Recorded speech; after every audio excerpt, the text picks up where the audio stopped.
Du côté du bassin de l'Arsenal, très précisément. Dans quelle atmosphère générale est-ce que ce défilé, qui, on le rappelle, est en train de s'achever, s'est déroulé aujourd'hui ?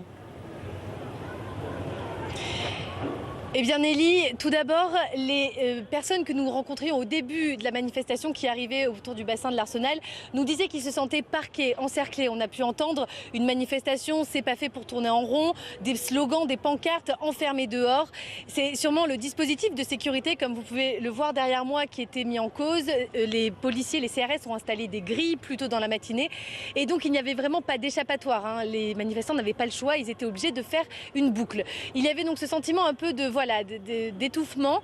Et puis l'ambiance est beaucoup plus détendue en fin de manifestation. On entendait de la musique, des personnes qui distribuaient des fleurs au CRS, des fleurs aux personnes qui étaient présentes et qui expliquaient qu'il ne fallait pas faire d'amalgame entre les casseurs et les manifestants, qu'eux étaient là pour protester contre la loi travail et pour manifester dans une ambiance sereine. Alors comme vous voyez, le cortège est maintenant en train de se diriger vers Bastille. Nous sommes à la fin du cortège, une fin de cortège où on a pu retrouver beaucoup de partis politiques, le parti de gauche, Europe Écologie Les Verts, le parti communiste, avec beaucoup d'élus qui étaient venus apporter leur soutien aux syndicats. Voilà, une manifestation qui s'est plutôt déroulée dans le calme, malgré cette tension autour de ce parcours un peu petit, un peu réduit pour beaucoup de manifestants. Merci Alice Fabre.